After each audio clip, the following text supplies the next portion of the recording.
इप्स्टीन files आणि या इप्स्टीन फाईलची धग आता नरेंद्र मोदी यांच्या सरकारला सुद्धा बसते.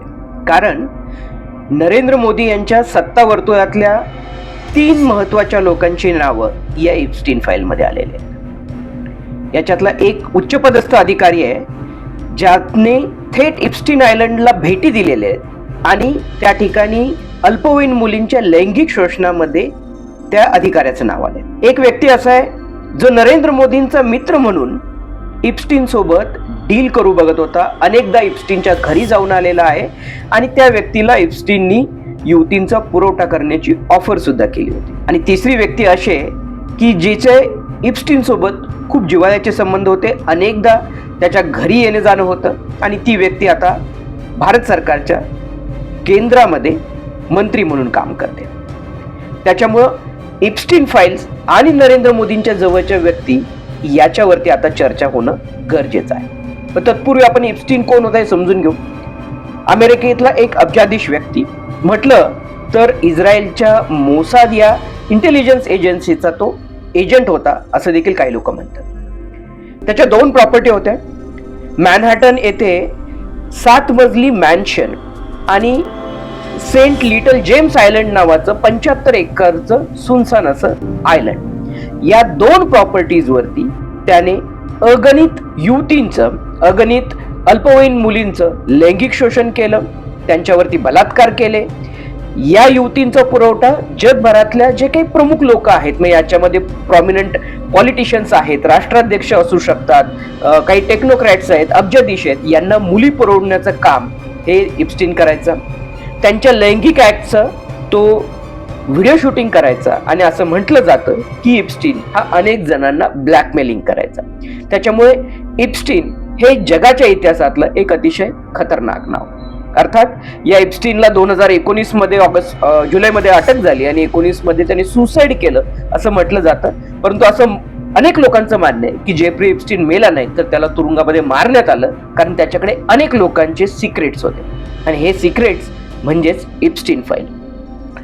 30 जानेवारी 2026 रोजी अमेरिकनच्या डिपार्टमेंट ऑफ जस्टिसनी 30 लाखाहून अधिक फाईल्स या ठिकाणी रिलीज केल्या. अजूनही 20 लाखांच्या फाईल्स रिलीज होणं अपेक्षित आहे. आणि या फाईल्स मधून ज्या ज्या गोष्टी समोर आल्या त्यातल्या काही गोष्टी धक्कादायक होत्या. जगभरामध्ये त्याची आग पसरलेली, त्याची आग ही आता भारतामध्ये सुद्धा आलेली. नरेंद्र मोदी यांच्या सत्ता वर्तुळातल्या काही लोकांचा त्याच्यामध्ये समावेश आहे. याच्यातलं पहिलं महत्वाचं जे नाव आहे ते आहे वाय.के. सिन्हा. मला आपल्याला सांगायचंय की इथं आपण फक्त इप्स्टीन फाईल्स मध्ये नाव आलेल्या लोकांची चर्चा आपण या ठिकाणी करत नाही, कारण नाव आलेल्या व्यक्ती म्हणजे त्यांचा लैंगिक शोषणामध्ये सहभाग असेल असं आपल्याला म्हणता येणार नाही. परंतु ज्या व्यक्तींची आपण चर्चा करणार आहे ह्या व्यक्ती या सत्ता वर्तुळातल्या आहेत. त्यांचे इप्स्टीन सोबत खूप जवळचे संबंध, जिव्हाळ्याचे संबंध होते आणि इप्स्टीन हा 2008 पासून सेक्शुअल ऑफेंडर म्हणून सगळ्यांना माहिती असताना देखील त्याच्याशी ज्या पद्धतीचे त्यांनी संबंध तयार केले त्याच्यावरून या ठिकाणी प्रश्न तयार होतात आणि म्हणून या सगळ्या प्रकरणाची चर्चा करणं हे महत्वाचं ठरेल. यातलं पहिलं नाव आहे वाय.के. सिन्हा. फेडरल ब्युरो ऑफ इन्व्हेस्टिगेशननी जे काही अनक्लासिफाईड डॉक्युमेंट्स रिलीज केलेले आहेत तर त्या अनक्लासिफाईड डॉक्युमेंट्समध्ये सन 2019 मध्ये 21/10/2019 एक टेस्टिमनी त्यांनी रेकॉर्ड केलेलं आहे. इप्स्टीननी ज्या मुलींचं शोषण केलं गेलं, इप्स्टीन आयलंडवरती ज्या मुलींचं शोषण केलं गेलं त्याच्यातल्या एका मुलीची ती साक्ष आहे आणि त्या साक्षीमध्ये त्या मुलीने असं म्हटलेलं आहे की इंग्लंडचे प्रिन्स अँड्र्यूज हे अनेकदा इप्स्टीन आयलंडला यायचे, तिथल्या अल्पवयीन मुलींवरती ते बलात्कार करायचे आणि या प्रिन्स अँड्र्यूजना मदत करण्याचं काम जर कोणी करत असेल तर लंडन मधल्या भारतीय वकालतीमधल्या, इंडियन कॉन्सुलेट मधल्या वाय.के. सिन्हा नावाचे अधिकारी त्याच्यामध्ये इन्व्हॉल्व होते. हे वाय.के. सिन्हा इप्स्टीन आयलंडच्या अनेक प्रकरणाशी संबंधित होते असं ती मुलगी त्या ठिकाणी म्हणते. आणि या वाय.के. सिन्हांनी प्रिन्स अँड्र्यूज आणि जेफ्री इप्स्टीन यांच्या अनेक बैठकी घडून आणलेल्या आहेत, त्यांच्यातले मध्यस्थी म्हणून ते काम करत होते असंही त्या साक्षीमध्ये म्हटलेलं आहे. आता हे वाय.के. सिन्हा म्हणजे कोण, तर सोशल मीडियावरती अशी चर्चा आहे की हे वाय.के. सिन्हा म्हणजे दुसरे तिसरे कोणी नसून भारताचे लंडन मध्ये असलेले तत्कालीन राजदूत जे आहेत यशोवर्धन कुमार सिन्हा म्हणजेच वाय.के. सिन्हा असं या ठिकाणी नाव सोशल मीडियामध्ये पुढे आले.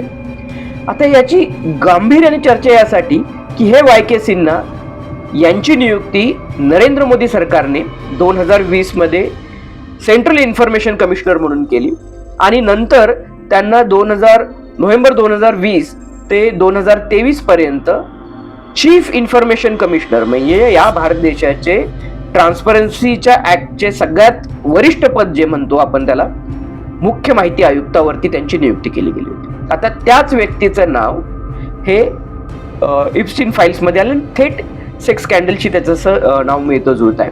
तर त्याच्यामुळं ही भारत सरकारची जबाबदारी आहे की लंडनच्या वकालतीमध्ये हे कोण YK सिन्हा होता, हे YK सिन्हा म्हणजे यशोवर्धन कुमार सिन्हा हेच आहेत का, याची चौकशी व्हायला पाहिजे, याचं तथ्य हे समोर यायला पाहिजे. आणि अशा व्यक्तींची नेमणूक ही चीफ इन्फॉर्मेशन कमिशनर म्हणून भारतामध्ये कशी काय होऊ शकते, याच्यावरती सुद्धा भारत सरकारने याबद्दल स्पष्टीकरण देणं अपेक्षित आहे. अतिशय गंभीर मुद्दा असा.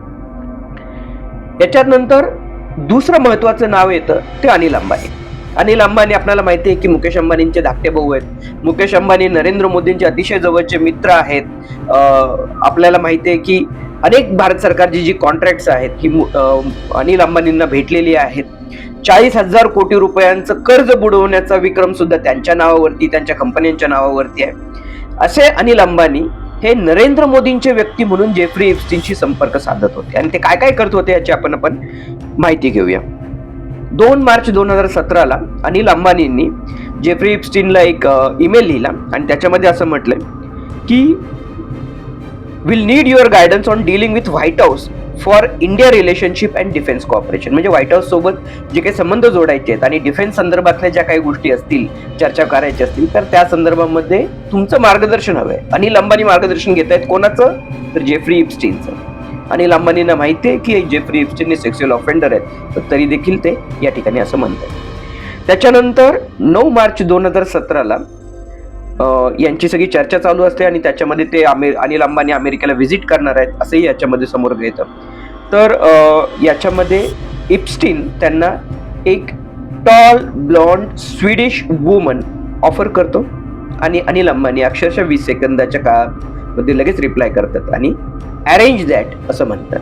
म्हणजे कुठेतरी जेफ्री इप्स्टीनचं प्रकरण आणि अनिल अंबानी यांचा सुद्धा थेट संबंध, म्हणजे दुसरी व्यक्ती की नरेंद्र मोदींच्या जवळच्या व्यक्ती परिसरातली ही इप्स्टीन प्रकरणामध्ये थेटपणे इन्व्हॉल्व आहे. त्याच्यानंतर 16 मार्च 2017 रोजी अनिल अंबानी एक जेफ्री इप्स्टीनला ईमेल लिहितात आणि ते असं म्हणतात की दिल्लीच्या नेतृत्वाला तुमची मदत हवी. कशासाठी मदत हवी, तर जॅरेड कुशनर म्हणजे ट्रम्प यांचे जावई, जे अतिशय प्रभावशाली व्यक्ती म्हणून त्यांच्या पहिल्या सरकारच्या काळामध्ये मानले गेले होते, आणि त्यांचे जे स्ट्रॅटेजिक सल्लागार आहेत स्टीव्ह बॅनन, यांच्यासोबत बैठक हवे आणि ती सुद्धा तात्काळ हवे, ॲज सून ॲज पॉसिबल. आणि त्यासाठी जेफ्री इप्स्टीनची मदत हवी असं ते म्हणतात. पुढे त्याच्यामध्ये अनिल अंबानी असं म्हणतात की प्रधानमंत्री वॉशिंग्टनमध्ये कदाचित मे मध्ये व्हिजिट करू शकतात आणि त्या संदर्भामध्ये सुद्धा तुमची मदत हवी आहे. म्हणजे भारत सरकार कुठल्या व्यक्तींच्या माध्यमातून आपलं परराष्ट्र धोरण राबवतं याचा खरंच प्रश्न विचारण्याची गरज आहे. आणि हा मोदींचा व्यक्ती म्हणून त्या ठिकाणी वावरतोय. जर हा मोदींनी त्याला अधिकृत केलं असेल तर त्याच्याबद्दल खरोखरच प्रश्नचिन्ह आहेत की ज्या व्यक्तींनी 40,000 कोटी रुपये हे आपल्या सरकारी बँकांचे बुडवले, ज्याच्यावरती ईडी सीबीआयच्या अनेक एन्क्वायरी चालू आहेत, तो मोदींचा व्यक्ती म्हणून त्या ठिकाणी काम करतोय. आणि शिवाय जेफ्री इप्स्टीन सारख्या संशयास्पद व्यक्ती, ज्याला ऑलरेडी सेक्शुअल ऑफेंडर म्हणून तिथल्या कोर्टाने 2008 मध्ये दोषी ठरवलं होतं, जो 18 महिने ऑलरेडी जेलमधली शिक्षा भोगून आलेला आहे, अशा व्यक्तीच्या माध्यमातून तुम्ही व्हाईट हाऊसशी संबंध बनवायला बघताय, हे खरंच आक्षेपार्ह आहे. याच्यावरती देशासमोर माहिती यायला पाहिजे असं मला वाटतं. त्याच्यानंतर हे झाली मार्च मधली घटना. त्याच्यानंतर नरेंद्र मोदींची अमेरिका व्हिजिट होते. या अमेरिका व्हिजिट नंतर जुलैमध्ये ते इस्रायलची भेट करतात. इस्रायलची नरेंद्र मोदींची पहिली भेट होती 2017 मध्ये. आणि या भेटीनंतर जेफ्री इप्स्टीन हे एका जॅबरवाय नावाच्या एका कतारमधल्या एका इन्फ्लुएन्शियल व्यक्तीला जो त्यांनी ईमेल पाठवलेला आहे, त्या ईमेलमध्ये त्यांनी असं म्हटलेलं आहे, नरेंद्र मोदींनी आमचा सल्ला ऐकला. दी इंडियन पीएम टूक ॲडवाइस. आता इंडियन पीएमनी जेफ्री इप्स्टीनचा सल्ला कधी ऐकला आणि कोणाच्या मार्फत ऐकला, भारत सरकारतर्फे त्यांना कोणी अप्रोच केलं होतं, याची खरोखर उत्तरं भारत सरकारला द्यावी लागतील. Indian PM took advice, danced and sang in Israel for the benefit of US president.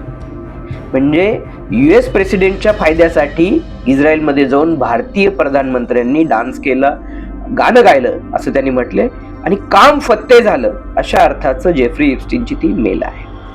अर्थात याच्यावरती भारत सरकारच्या एक्सटर्नल अफेअर्स मिनिस्ट्रीने याच्यावरती स्पष्टीकरण दिलेलं आहे. त्यांचं म्हणणं आहे की एका गुन्हेगाराचं वक्तव्य किती सिरियसली घ्यायला पाहिजे असं भारत सरकारचं म्हणणं आहे. ट्रॅशी रुमिनेशन्स ऑफ क्रिमिनल्स असं भारत सरकारचा बचाव आहे. परंतु हे म्हणून तुम्ही याच्याकडे पूर्णपणे दुर्लक्ष करू शकत नाही की याच्यामध्ये नाव असलेली व्यक्ती कसं काय हे शक्य होतं, कसं काय एक सेक्शुअल ऑफेंडर, कसं काय एक पॉवर ब्रोकर एवढ्या मोठ्या प्रमाणावरती भारताच्या परराष्ट्र धोरणावरती प्रभाव टाकतोय. ही भारतासाठी अतिशय चिंतेची बाब आहे.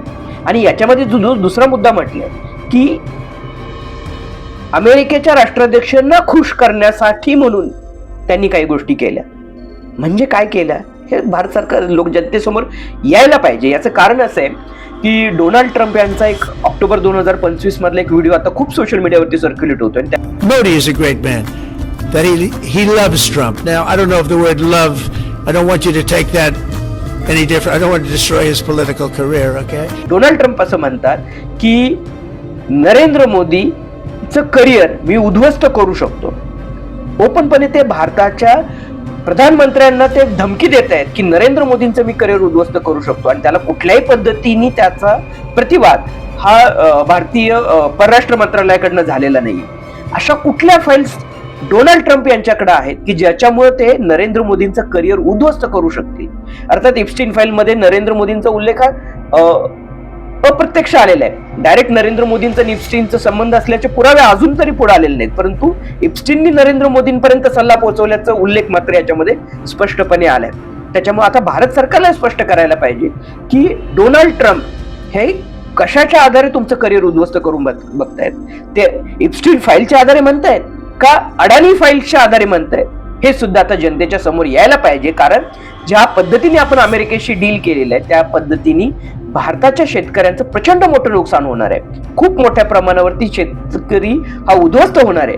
आणि हे सगळं डील हे भारत सरकारने नरेंद्र मोदींनी कुठल्या तरी दबावाखाली केलं का हा खरंच प्रश्न भारतीयांच्या मनामध्ये. त्याचं उत्तर हे प्रामाणिकपणे भारत सरकारने देणं गरजेचं. या संदर्भातली सगळी माहिती ही समोर येणं गरजेचं आहे. आता आपण पुढे येऊया 2019 मध्ये. मे 2019 मध्ये नरेंद्र मोदींचं सरकार प्रचंड बहुमताने निवडून आलं. पण तत्पूर्वी मला थोडंसं नोव्हेंबर 2018 मध्ये घेऊन जायचं आहे. नोव्हेंबर 2018 मध्ये मियामी हेराल्ड नावाच्या वर्तमानपत्रानं हे जे इप्स्टीन होते याचे जे गैरप्रकार होते हे खूप मोठ्या प्रमाणावर परत एकदा जोरकसपणे समोर आले. म्हणजे 2005 ते 2008 मध्ये ते आलेच होते, परंतु परत एकदा नोव्हेंबर 2018 मध्ये हे पुढे आलं. त्याच्यानंतर FBI या सगळ्या प्रकरणाची चौकशी चालू केली आणि हे सगळी चौकशी चालू असताना सुद्धा आणि हे सगळे पूर्णपणे सेक्शुअल ऑफेन्सेसचं सगळं सेक्स रॅकेटचं सगळं प्रकरण चालू असताना सुद्धा वर्ष 2019 मध्ये 20 मे 2019 मध्ये जेफ्री इप्स्टीन स्टीव्ह बॅननना एक ईमेल लिहितात. स्टीव्ह बॅनन म्हणजे डोनाल्ड ट्रम्प यांचे स्ट्रॅटेजिस्ट. त्यांना असं लिहितात की Modi is sending someone to see me on Thursday असं ते लिहितात. कधी 20 मे 2019 ला.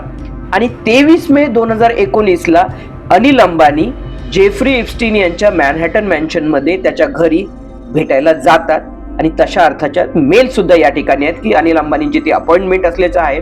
जेफ्री इप्स्टीनच्या सेक्रेटरीचा तो एक ईमेल आहे की अनिल अंबानी इज हिअर. म्हणजे रात्री 8:21 ला अनिल अंबानी त्या ठिकाणी पोहोचल्याचे ईमेल सुद्धा 23 मे 2019 चे आहे. आणि त्या रात्री उशिरा म्हणजे 24 मेच्या पहाटे 12:30 वाजता जेफ्री इप्स्टीन एक ईमेल स्टीव्ह बॅननला लिहितात की really interesting Modi meeting. His guy said that. His guy शब्द लक्षात घ्या. हिज गाय म्हणजे मोदींचा माणूस म्हणून ते अनिल अंबानीकडे बघतायत. His guy said that no one in Washington speaks to him. They will host G20 in 2022. म्हणजे भारत G20 समिट 2022 मध्ये घेणार आहे. हे ऑलरेडी तिथं डिस्कस केलं जात आहे आणि त्याच्यामध्ये चायना पाकिस्तान याच्याबद्दलच्या सुद्धा चर्चा आहे. आणि he totally buys into your vision असं जेफ्री इप्स्टीन स्टीव्ह बॅननना त्या ठिकाणी म्हणतायत. आणि मग अनिल अंबानींना रात्री 1च्या सुमारास ते परत ईमेल पाठवतात की today was a treat, nice seeing you, म्हणजे अनिल अंबानी त्या ठिकाणी ठेवले होते. त्यांचा पाहुणचार जेफ्री इप्स्टीनने घेतला होता. तर जेफ्री इप्स्टीनचा पाहुणचार कशा पद्धतीने असतो याचे वेगवेगळे लोक वेगवेगळ्या पद्धतीने अर्थ काढू शकतात, कारण 2017चा एक ईमेल सुद्धा त्याच्यामध्ये आला होता. आणि 2000 सकाळी 10:23 जेफ्री इप्स्टीन अनिल अंबानींना एक ईमेल लिहितात की I think mister Modi might enjoy meeting Steve Bannon, you all share the China problem, असं त्यांना लिहितात. आणि संध्याकाळी 4:14 एक ईमेल त्यांनी स्टीव्ह बॅननला पाठवलंय की मोदी इज ऑन बोर्ड. म्हणजे अशा पद्धतीने एक पॉवर ब्रोकर काम हे जेफ्री एप्स्टीन करत होता. जेफ्री एप्स्टीन अनेक लोकांना ब्लॅकमेल करत होता, त्याला जे पाहिजे ते मिळवून घेत होता. आणि भारत आणि अमेरिका यांच्या संबंधामध्ये सुद्धा अशा पद्धतीने एक पॉवर ब्रोकरचं काम जेफ्री इप्स्टीननी केलेलं आहे. याच्यामध्ये अनिल अंबानींचा सहभाग आहे. अनिल अंबानींचा उल्लेख हा एकदा नाही अनेकदा मोदींचा माणूस म्हणून येत आहे. मोदींनी अनिल अंबानीला कधी नियुक्त केलं याच्याबद्दल सुद्धा मोदींनी याच्याबद्दल बोलणं गरजेचं आहे. अनिल अंबानींचं सुद्धा याच्यामध्ये स्पष्टीकरण येणं गरजेचं आहे. तिसरा महत्वाचा व्यक्ती आहे हरदीप पुरी. हरदीप पुरी हे इंडियन फॉरेन सर्व्हिसमध्ये होते. 2013 साली ते रिटायर झाले. जानेवारी 2014 ते भारतीय जनता पार्टीचे मेंबर झाले. 2014 ते 2017 या काळामध्ये ते अमेरिकेमध्ये होते. एका थिंक टँकचे मेंबर म्हणून ते काम करत होते. आणि या सगळ्या काळामध्ये ते एकदा नाही दोनदा नाही तर तब्बल 3 वेळा असं फाईल्स मधून दिसते की तब्बल 3 वेळा जेफ्री इप्स्टीनच्या मॅन्शन मध्ये जाऊन आलेले आहेत. 4 जानेवारी 2015, 6 जानेवारी 2016 आणि 19 मे 2017 या 3 भेटीवेळी ते जेफ्री इप्स्टीनच्या घरी जाऊन आलेले आहेत. अनेक त्यांच्या पत्रव्यवहारामध्ये ते जेफ्री इप्स्टीनचा उल्लेख मित्र म्हणून करतात. जेफ्री इप्स्टीनना माणसांची खूप चांगल्या पद्धतीने पारख आहे, has a good taste in identifying human beings, अशा पद्धतीची त्यांची वक्तव्य त्या ठिकाणी आलेली आहेत. आणि सप्टेंबर 2014 ज्यावेळी लिंक्डइनचे जे प्रमुख आहेत रीड हॉफमन यांना एक लिहिलेल्या मेलमध्ये जेफ्री इप्स्टीन असा उल्लेख करतात की Hardeep is a your man in India. म्हणजे हरदीप पुरी आणि जेफ्री इप्स्टीन यांचे किती सलोख्याचे संबंध होते आणि ते इतर अमेरिकन उद्योगपतींची आणि हरदीप पुरींची भेट करून देत होते. आणि हेच हरदीप पुरी सप्टेंबर 2017 भारत सरकारमध्ये मंत्री झालेले आहेत. ते कुठल्या आधारावरती झाले हा प्रश्न आता या ठिकाणी विचारला जातोय. कारण हरदीप पुरी हा इप्स्टीनचा प्रतिनिधी, इप्स्टीन सारख्या लोकांसोबत असलेल्या नेटवर्कचा प्रतिनिधी म्हणून त्यांनी भारताला नरेंद्र मोदींनी मंत्रिमंडळामध्ये घेतलं का? संशयास्पद लोकांशी त्यांचे असलेले संबंध याचा कुठेतरी त्यांनी विचार करायला हवा होता. आता याच्यातल्या हरदीप पुरींचा थेट संबंध कुठेही चाइल्ड सेक्शुअल अब्यूज किंवा ह्युमन ट्रॅफिकिंग किंवा लैंगिक शोषणाशी येत नाही. परंतु जे 2 व्यक्ती आहेत YK सिन्हा, अनिल अंबानी यांच्या संदर्भातले उल्लेख मात्र अतिशय गंभीर आहेत. आणि त्याच्यामुळं भारत सरकारने याच्यावरती तात्काळ स्पष्टीकरण द्यायला पाहिजे. लोकांना हे सर्व जाणून घेण्याचा अधिकार आहे. कारण होतं असं की निवडणुकीमध्ये आपण लोक मत देतो, परंतु निवडून आल्यानंतर सत्ताधाऱ्यांना पैसे पुरवणारे लोक वेगळेच असतात. आणि मग पैसे पुरवणारे लोक हे कशा पद्धतीने धोरणं घडवून आणतात, एखाद्या सार्वभौम देशाचं परराष्ट्र धोरण सुद्धा कशा पद्धतीने हे लोक बदलतात याचं उदाहरण म्हणजे एप्स्टीन फाईल आहे. की हे बिलियनर्स हे कुठल्याही नियमाच्या कायद्याच्या वरती आहेत, त्या पद्धतीने यांचं वर्तन आहे. हे जे पॉवरफुल टेक्नोक्रॅट्स आहेत, पॉवरफुल अधिकारी आहेत, पॉवरफुल बिझनेसमॅन आहेत, यांना वाटतं की त्यांना कुठलाही कायदा लागू नाही, ते कायद्याच्या वरती आहेत. मला वाटतं की भारतामध्ये संविधानाचं राज्य आहे, कायद्याचं राज्य आहे. आणि कायद्याचं राज्य जर पुन्हा प्रस्थापित करायचं असेल तर या सर्व प्रश्नांवरती, इप्स्टीन फाईल्सवरती भारत सरकारने स्पष्टीकरण देण्याची गरज आहे. अनिल अंबानींनी स्पष्टीकरण देण्याची गरज आहे. YK सिन्हा हा कोण व्यक्ती आहे त्याची आपल्याला चौकशी करण्याची गरज आहे, त्याला दंडित करण्याची गरज आहे.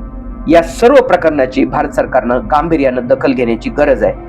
आणि मला आशा आहे, माझी अपेक्षा आहे, माझी एकट्याचीच नाही तर सर्व भारतीयांची अपेक्षा आहे की इप्स्टीन फाईलवरती भारत सरकार याबाबत स्पष्टीकरण देईल. आणि याच्यामध्ये ज्यांचा थेट संबंध हा इप्स्टीनने केलेल्या गैरकृत्यांशी आढळून आला असेल तर त्यांच्यावरती कारवाई करेल. मला इथं आपल्या सगळ्यांना एक डिस्क्लेमर द्यायचं आहे की इप्स्टीन फाईलमध्ये इतर अनेक भारतीयांची नावं आली, परंतु ती केवळ भारतातल्या प्रभावशाली व्यक्ती किंवा वेगवेगळ्या क्षेत्रामध्ये नाव कमवलेल्या व्यक्ती अशा अर्थाने आली, म्हणून त्यांची चर्चा आपण आज या व्हिडिओमध्ये केली आहे. परंतु आज व्हिडिओमध्ये आपण जी चर्चा केलेली आहे या 3 व्यक्तींची नावं ही थेट सत्ताकारणाशी, भारताच्या धोरणांशी आणि भारताच्या धोरणावरती प्रभाव टाकू शकणाऱ्या घटकांशी निगडीत आहेत आणि म्हणून याची चर्चा होणं गरजेचं आहे. भारत सरकारने अमेरिकेशी केलेलं ट्रेड डील सध्या अतिशय गाजतंय की भारतातल्या शेतकऱ्यांच्या हिताचा बळी या ठिकाणी भारत सरकारने दिलेला आहे. हा बळी कुठल्या दबावापोटी दिलेला नाहीये ना, या दृष्टीने सुद्धा पुन्हा एकदा इप्स्टीन फाईलची चर्चा होणं गरजेचं आहे. इप्स्टीन फाईल असेल, अडाणी फाईल्स असेल, सत्ताधाऱ्यांचे हात दगडाखाली अडकले तर ते काय काय कॉम्प्रोमाइज करू शकतात हे आपण बघितलंय. भाजपने संपूर्ण भारतभरामध्ये ऑपरेशन लोटस नावाचे गोंडस ऑपरेशन राबवलं. याच्यामध्ये सगळ्या विरोधी पक्षांच्या नेत्यांना ईडी सीबीआयची धमकी दाखवून, शिक्षेची धमकी दाखवून त्यांना आपल्या पक्षामध्ये घेऊन आले, अनेक पक्ष फोडले. त्यांना हवं तसं त्या पद्धतीने राजकारण हे भारतीय जनता पार्टीने करून घेतलं. आता कदाचित नरेंद्र मोदींच्या जवळच्या सत्ताकारणातल्या ज्या व्यक्ती आहेत यांच्यावरतीच तथाकथित ऑपरेशन लोटस इप्स्टीनच्या माध्यमातून झालं नाही ना, या प्रश्नाचं उत्तर देण्याची वेळ आता भारत सरकारवरती आहे. या प्रश्नाचं उत्तर देण्याची वेळ आता भारतीय जनता पार्टीवरती आहे.